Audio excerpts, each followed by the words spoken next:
जैसा कि हमें पता है, वर्नर का सिद्धांत संकुल यौगिकों में बंधन को समझाने के लिए दिया गया सिद्धांत है। वर्नर ने अपने सिद्धांत के पक्ष में कुछ एक प्रायोगिक प्रमाण दिए।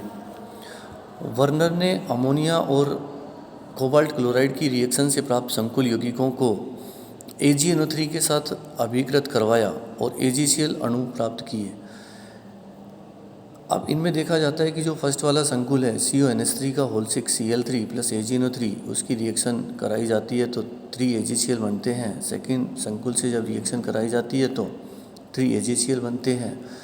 और नेक्स्ट थर्ड वाले कॉम्प्लेक्स की जब रिएक्शन कराते हैं AgNO3 से तो 2 AgCl बनते हैं। एंड ये फोर्थ CONH3 का होल 4 Cl2 Cl AgNO3 के साथ रिएक्ट करके 1 AgCl मोल्स देता है। और जब फिफ्थ वाले कॉम्प्लेक्स की रिएक्शन AgNO3 के साथ कराई जाती है तो इसकी रिएक्शन से कोई भी AgNO3 की रिएक्शन से कोई भी AgCl मोल्स हमें नहीं मिलते हैं।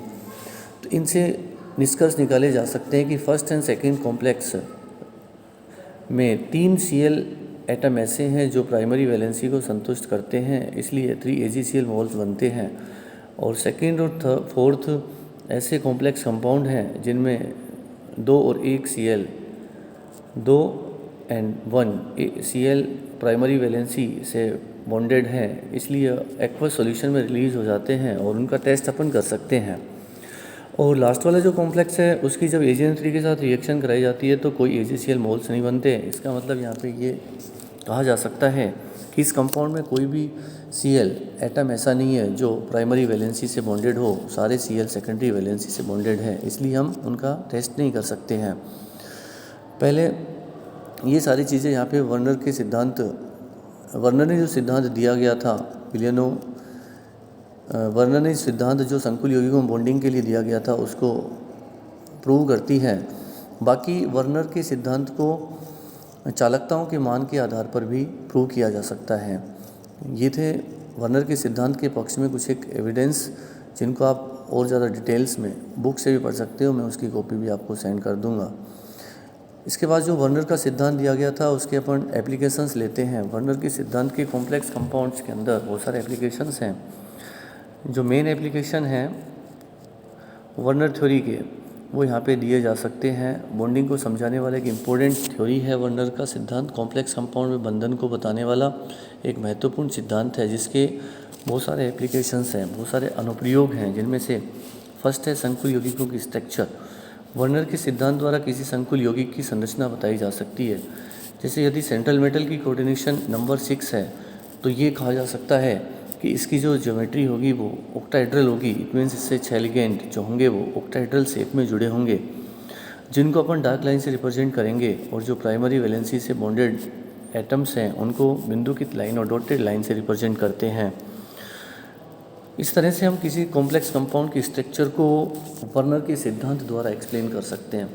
इसके अलावा वर्नर का सिद्धांत स्टीरियो आइसोमेरिज्म को एक्सप्लेन करता है। जैसा कि हमने पढ़ा कि कॉम्प्लेक्स कंपाउंड में जो बॉन्ड है वो कोऑर्डिनेट टाइप का होता है। कोऑर्डिनेट बॉन्ड कोवलेंट नेचर के होते हैं और कोवलेंट कंपाउंड्स वाटर सॉल्युबल नहीं होते, उनको वाटर में डिजोल्व नहीं किया जा सकता, यानी कि सेकेंडरी वैलेंसी से बॉन्डेड लिगेंड्स वाटर में रिलीज नहीं होते और इस कारण उनका अपन आइडेंटिफिकेशन भी नहीं कर सकते।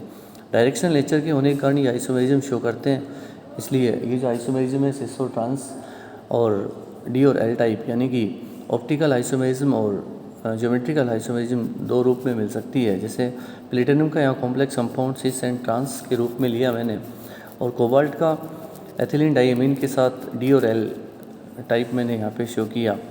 इसी तरह से वर्नर की थ्योरी से हम किसी कॉम्प्लेक्स कंपाउंड की ज्योमेट्री बता सकते हैं। मान लो किसी कॉम्प्लेक्स कंपाउंड में, कोऑर्डिनेट कंपाउंड में सेंट्रल मेटल की जो कोऑर्डिनेशन नंबर है 4 है, तो 4 कोऑर्डिनेशन नंबर के लिए जो ज्योमेट्री है वो स्क्वायर प्लेनर भी हो सकती है और दूसरे टेट्राहेड्रल भी हो सकती है।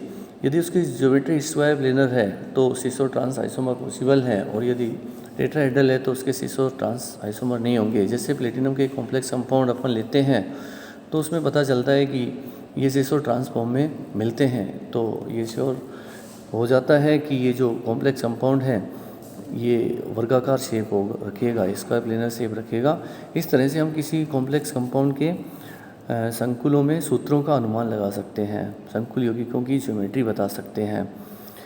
इसके अलावा कॉम्प्लेक्स कंपाउंड में उसकी ज्योमेट्री बताई जा सकती है, संकुल यौगिकों के जो फॉर्मूलेज हैं उसका आइडेंटिफिकेशन किया जा सकता है, उसका डिटर्मिनेशन किया जा सकता है, उनको डिटरमाइन किया जा सकता है और इजीली अपन बता सकते हैं कि इस कॉम्प्लेक्स कंपाउंड का जो फॉर्मूला होगा क्यों होगा, क्यों कैसा होगा, क्या होगा, क्यों, क्योंकि हमें पता है प्राइमरी वैलेंसी से बॉन्डेड जो एटम और मॉलिक्यूल्स, न्यूट्रल मॉलिक्यूल्स हैं उनको अपन बड़े ब्रैकेट के बाहर लिखते हैं और जो एक्वस सॉल्यूशन में रिलीज हो जाते हैं, लेकिन सेकेंडरी वैलेंसी कोऑर्डिनेट टाइप की होती है और उससे बॉन्डेड एटम रिलीज नहीं हो पाते हैं, जिनको हम आइडेंटिफाई भी नहीं कर पाते।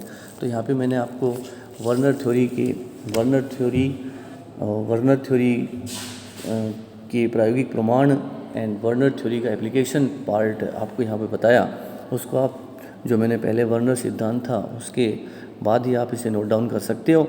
नेक्स्ट इसकी डिटेल में जो डिटेल्स हैं वो मैंने यहाँ पे साथ में दी है और यदि कोई कन्फ्यूज़न है तो आप मुझसे डिस्कस कर सकते हो। थैंक्स।